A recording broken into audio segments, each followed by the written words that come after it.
God's family today. I'm really excited for this. How many of you slept well last night? Not me. Wesley, we're humming. I wasn't going to share. I'm just going to share it. So last night we, over the weekend we found out that we were going to move Shannon to the rehab. It's the boot camp of her next step home. And they decided instead of waiting until next week, they're going to do it today. So I'm very thankful for that, but I'm like, hi, Wes. Let's see. That'd be some of the mids need to come out. Sorry, I'm always teaching. Anyhow, so last night, I had the chance to go hang out with her while she was kind of like, can we do this? And I just kind of calm her down, and but also just pack a few things. And actually, some of our friends are coming up today, which to help her like right now. And I'm like, so you're skipping out on service on me. That's great. But as it went, I came home a little bit early because I had to pick up Aaron at a fundraiser. And then we got home at like, oh my gosh, it was amazing, like 10:30. And so my boys decide to retreat to the basement where they have yelling and arguing to do with their friends on the Xboxes. There's a new Fortnite launch and whatever. And I'm just sitting there looking at the scriptures, what we're going to talk about today, and I can't focus. And we live in an old house, and so everything travels, but it wasn't them. I'm just like, I don't know what's going on. And I decided, you know what? I'm just going to go to bed. I said, I can't think. And so I went to bed, and of course, I just laid there and kept thinking. And these guys are still arguing. I said, all right, everybody needs to go to bed. And they're at this point coming up, and they're arguing with each other, and then, as good brothers will. And then I said, listen, guys, your father would greatly appreciate it if you would be quiet and just go to sleep peacefully. Shut up and go to bed. That's what I really said. And I will say, and earlier in the evening, by the way, one of our youth group kids drove by our house and took a picture and sent it to me. Is Kelsey in here? I'm sorry, I'd said a name. And I'm just like, yes, we need toilet paper, but not in the trees, or something like that. So that's all rolling around in my head. And so the boys finally go to bed, and then they start talking like nice to each other. And they're in the room next to us, so I'm like, going, all right, whatever. And then after a while, I'm like, all right, guys, can you just go to bed, please? And I'm laying there, and I'm still like tossing, and all of a sudden, my phone goes off at 1:30 in the morning. And it's my mom. And she rings, and then she hangs up, which usually meant she pushed the wrong button. But it's my mom, and so I have to call her back. And she goes, oh, I'm so sorry. I was just reading your last update. I read them, and I just keep praying for them, and I just hit the wrong button, which means that's going to be a half-an-hour conversation. And while I'm laying there, and it's good. I love talking to my mom. And while I'm laying in bed, I feel this wind go past my feet. And I look up, and if you haven't noticed Benjamin's hair lately, it's not that we can't go get a haircut. He doesn't want one, and while you're young, go for it. But he's got this blanket on, the big hair. He looks like a ring wraith from Lord of the Rings.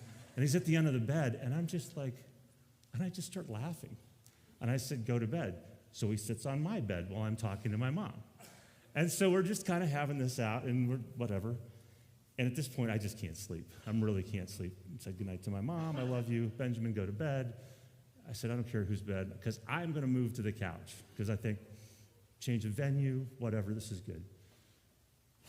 And I'm sitting there, I can't sleep. I try to think through some things just to kind of relax, and then I'm starting to doze off, and then you hear, wham! And we've got a family of raccoons attacking the dumpster right by the window. It's 3:30. I'm going, I got to be up at 6. This is going to be awesome. And the only reason I say this is because I love not being sleep deprived. But what I do love is knowing that we can't do this on our own power. This is all God's. So in Sunday school today, we talked about 3 things, 3 different verses. Well, we won't get in all of it, but basically, the verses, what we covered was, just so you always remember that God doesn't lie, he doesn't change, and his ways and our ways are totally different things. So when he asks things of you or puts things in your path that you go, no way, he already knows. He's got it all put together. He didn't have to figure out. He didn't come up. I heard a guy say this one day. I don't know if this is irreverent, so sorry. But God doesn't wake up someday and look at a situation and go, oh my me, what happened? It's like he's never said that. He's never been surprised. And so we can trust him. And so today we're going to talk about being faithful. And do we have the actual verse for Lamentations 3, 22, 23? Oh, look, there it is. Now, before we jump too far into this, culturally, right now, we live in a world where some words kind of get lost and tossed around in the different situations. I think Rebecca's upstairs. She'll laugh about this. But like right now, a big word in the culture is the word bruh. That could mean brother. That could be, why are you talking to me like that? That could mean all kinds of things, including, and this is the one that makes me laugh, and one of my kids does this, even when they talk to your mom, and she's like asking something, and he'll just go, bruh. I'm like, dude, she's not a brother. She's not a bro. She's your mom. Talk to her that way. Anyhow, so as we're going to look at some of these words, I just wanted to, okay, the first one, steadfast. The steadfast love. And I'll keep moving after this. I actually looked this up just because, even though I had a high-quality Perry education, thank you, Mr. Wilson, wherever you are, for some of that. The word steadfast means firmly fixed, immovable, and loyal. So God's love is firmly fixed and loyal. Imagine that. It never ceases. His mercies never come to an end. So if you've blown it, it didn't surprise him. He's got you. And they are new every morning. Great is your faithfulness. If you're singing it, great is your faithfulness. I love the song that we cover this in, but as we move forward, I want to talk about two different places in the Bible. One is in the Old Testament, one is in the New. And they are so wild in how things happened that this had to be a move of God. And some people had to exercise some faith in a big way because they knew who their God was. And these stories are so cool that if you've ever been in children's ministry or went to VBS, there were songs written about these things. So the first one, we are going to be in Joshua chapter 5. And so we're going to talk about Joshua today. And Joshua and his buddy Caleb, if you don't remember this, were two of the 12 spies that went in and checked out the promised land. And they were the only two that came back and said, we can do this. It's God's deal, right? And other guys are talking about giants and terrible things and lions and tigers and bears. No, that's not it. But there's all these crazy things going on in the land, and yet Joshua and Caleb, wait, let's go. Let's go. And so as time goes on, Joshua is picked to lead this group as they go in, and there are all these crazy things that have happened. We won't read in all that. But now we're getting to Jericho. And most of you know the story of Jericho, right? You know the VBS song or whatever. We could play it, but I'm not going to do that to you. Actually, this story actually stops and the walls came tumbling down. They don't talk about the rest of it. But it's a great story, and you should check it all out. And I'm going to read some of it to you. And it says, when Joshua was by Jericho, he lifted up his eyes and looked, and behold, a man was standing before with him, with his and his sword drawn. And Joshua went to him and said to him, are you for us or for our adversaries? I guess his army was so big he didn't know all of his guys. So he wasn't, are you with me or are you going to try and kill me? Which is it? Oh, that's fine. I thought I had a good one there. And he said, no, but I am the commander of the army of the Lord. Now I have come. And Joshua fell on his face to the earth and worshiped and said to him, what does my Lord say to his servant? He didn't say, bruh. And the commander of the Lord's army said to Joshua, take off your sandals, for this is holy ground that you're standing on. And Joshua did so. And what's next is absolutely crazy, what he's going to tell them to do. And can you imagine going back and telling all the people this plan? Check this out. Now, Jericho was shut up inside and out because of the people of Israel. And none went out, and none came in. And the Lord said to Joshua, "See, I have given Jericho into your hands, with its king and mighty men of valor."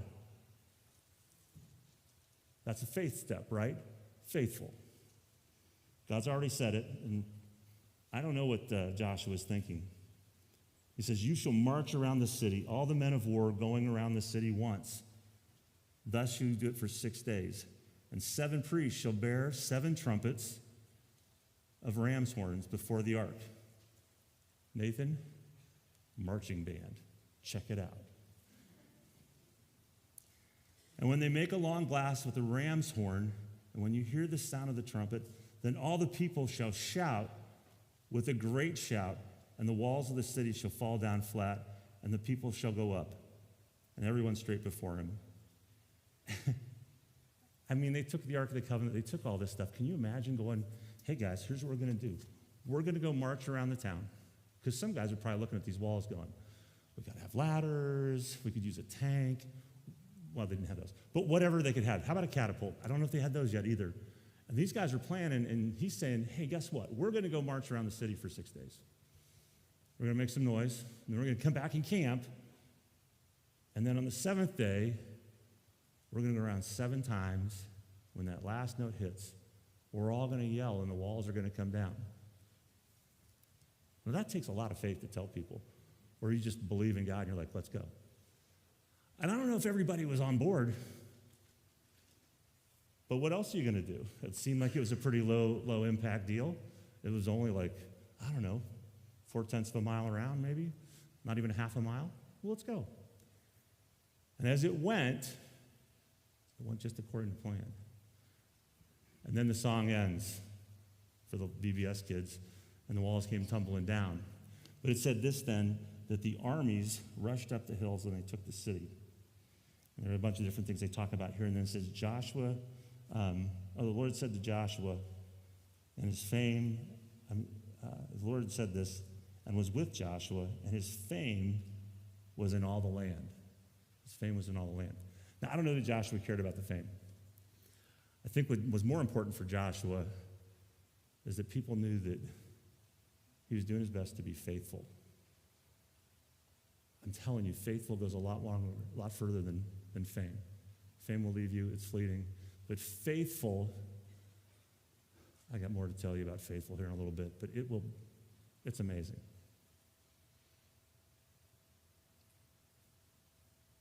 So our next passage, we're going to go to the New Testament. Look at that. Old Testament, New Testament, this is good. And we were recently talking with the students about how when Jesus met the original disciples, what did he say to them? He said, anybody? Follow me. Follow me. He didn't say pick and choose. He just said, follow me. And some of you may have heard me talk about this before, but the idea of following a rabbi was a big deal in their culture. And if a rabbi said, follow me, you kind of went. And these guys had missed the great opportunity when they were younger, supposed to be paying attention in school and doing all those things. And so they did not get picked when they were younger. They had jumped into careers, and they were still young guys. And here's this rabbi saying, follow me.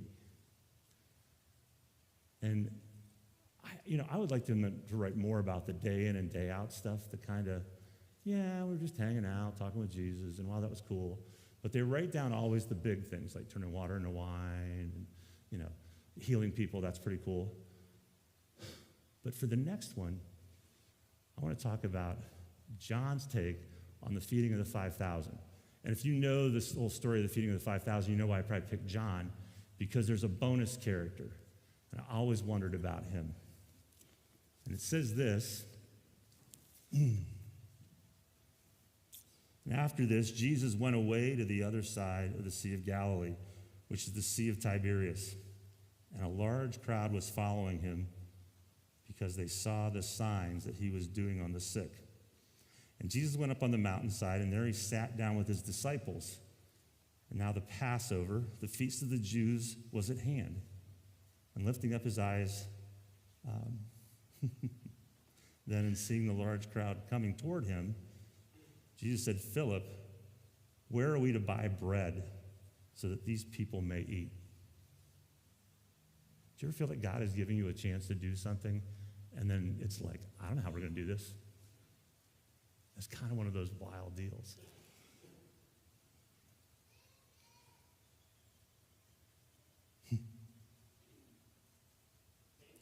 And he said this to test him, for he himself knew what he would do. And Philip answered him, 200 denarii worth of bread would not be enough for each of them to have a little. So he's thinking in his terms. He's not thinking, God doesn't change. We've seen Jesus do all these things. He doesn't lie. And his ways are bigger than mine. So a lot of times when you show up to see what God's going to do, that's why I tell people, go on mission trips, go serve, go help out with anything.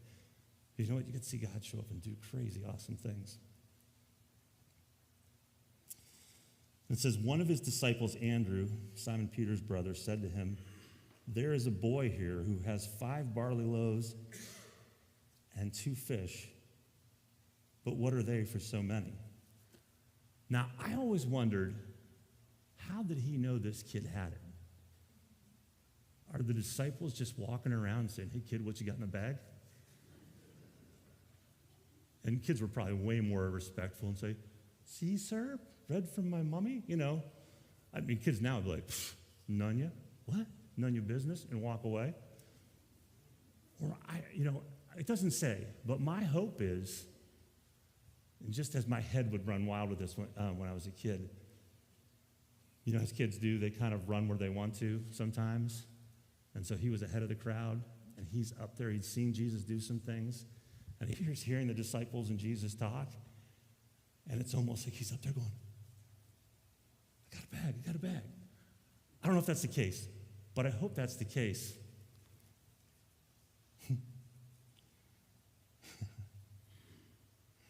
And Jesus said, have the people sit down. And there was much grass in the place. And so the man sat down, about 5,000 in number. And that didn't count the women and children. Sorry, that's just how that worked back then. And Jesus then took the loaves, and when he had given thanks, he distributed them to those who were seated, and also the fish, as much as they wanted. Man, they got to see disciples. They got to see the disciples. They got to see miracles. And they got fed in a big way. Sometimes folks did not get to eat to their full or their fill in those days. And when they had eaten their fill, he told the disciples, gather up the leftover fragments that nothing may be lost. And so they gathered them up and filled 12 baskets full of fragments from the 5 barley loaves left by those who had eaten. When people saw the sign that was done, they said, this indeed is the prophet who is to come into the world.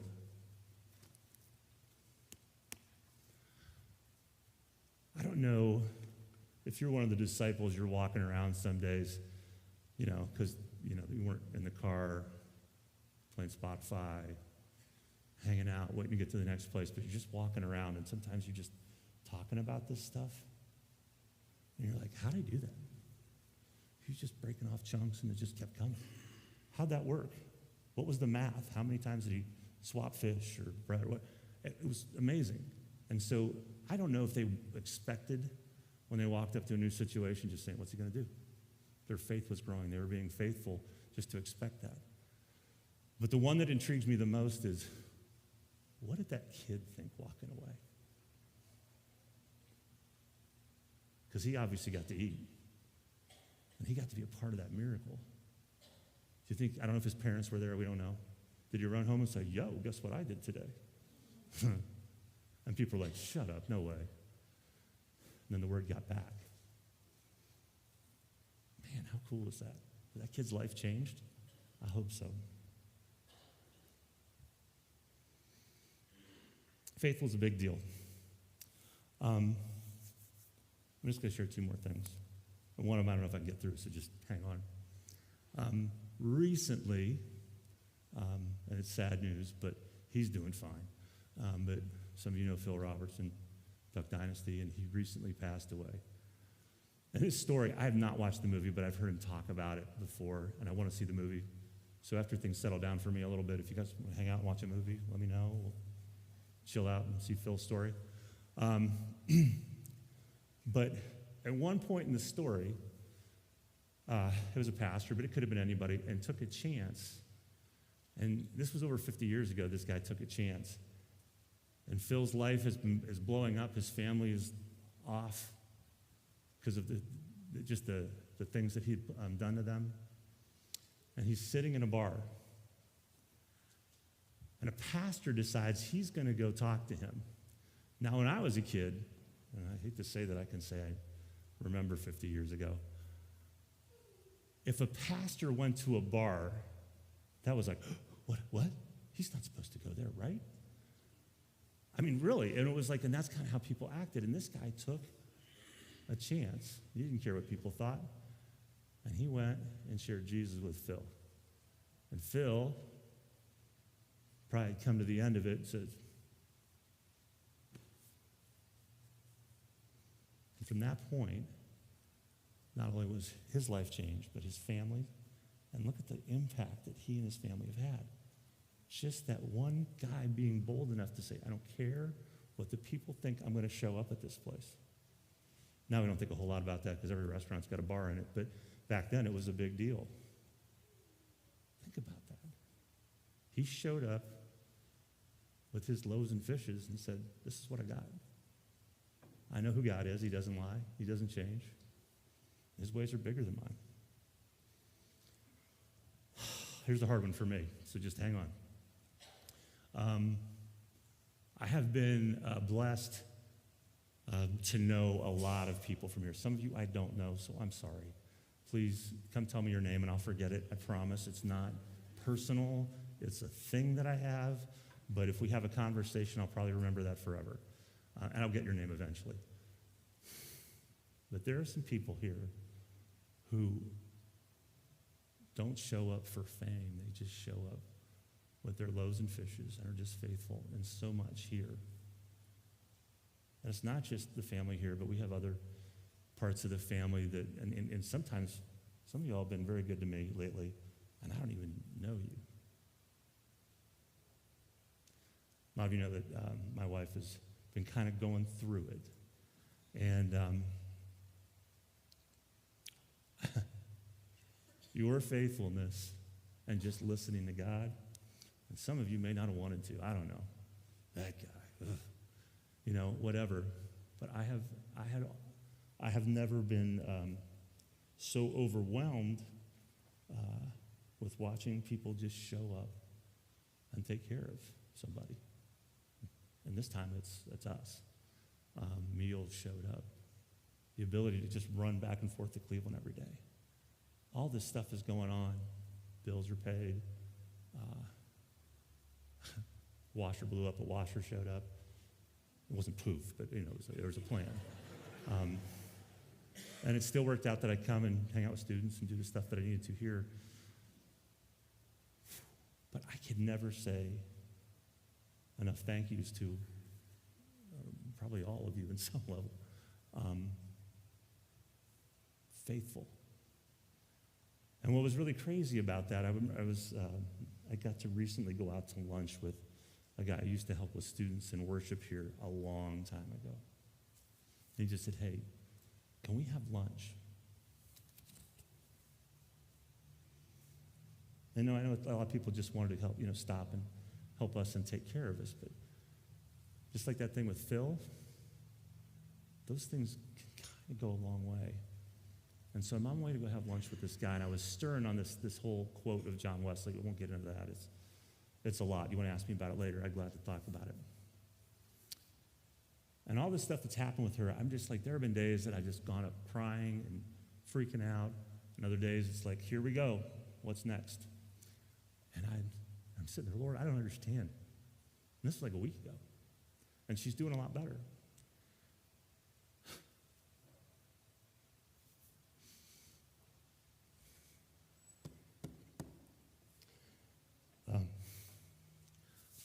a lot of people read the updates. And one of the things I asked for was that people would pray for the medical folks. And I could give you a long list of names, and I probably shouldn't do this because we're on YouTube. Hi. But God just put it on my heart. What if some of this is for people to pray for those folks? What if revival starts in one person at Cleveland Clinic? What if you gave hope? Some of our people packed a basket for the SICU staff. Unfortunately, the day shift ate it all, and the night shift was mad at me, but we fixed it. But these people have tough jobs. And it was like for them to hear that, one, there's chocolate, and there's some leftover Valentine's glasses. Those were a big hit. But that people were praying for them. I can't tell you how many people who I was already talking to just stopped and talked a little longer. I don't know where your loaves and fishes started, and then my loaves and fishes began, because I was just blessed, and I had nothing except Holy Spirit speaking through me, because a lot of you were praying. And so I don't know where that goes. I will be bold. There's one guy, his name is Will, and if he didn't put his career on the line and fight with 2 doctors twice, the outcome, he's a nurse, would have been very, very different. I'm so thankful for him. So pray for Will. But anyhow, faithful. You don't know how far your loaves and fishes and your gifts are going to go. I can't put it into words what I've seen with that. I've seen God do some crazy stuff, the stuff that I've been a part of, but it's kind of hard for me to go, okay, bless me, or whatever, or take care of me. And it's been like, I got to let that happen, and thank you. So thank you, and some of you may get a card, some of you may get a hug. But all this is to say, I don't care what your situation is. God's love is steadfast. It never ends. His mercies are new. They're new every morning, and his faithfulness is great. My hope, my prayer, my challenge for you is that if you know Jesus, you will just continue to be faithful. Show up every day, every new morning, and say, God, whatever you want to do, here are my loaves and fishes. Amen. Ooh, I pulled a Pastor Todd there. I said amen. Anyhow, we should pray. If you guys would like to, I don't know, how was I on time? Yes. Can I tell you one time I went a little too long and I saw people walk out and I freaked out and I just prayed? Yeah. If you would like to talk more, you want to pray? We're going to be hanging out here for a while. If you've got stuff, honestly, in the updates, I asked for people's prayer requests. I had time. A lot of times Shannon wasn't saying a whole lot, so I just pray and hang out. And she's doing really well, by the way. Thank you. But thank you for letting me be a part of that. That was my loaves and fishes time. So if you got stuff you want to pray for, please bring it. Please bring it. If you're suffering, please bring it. Let God work on that. So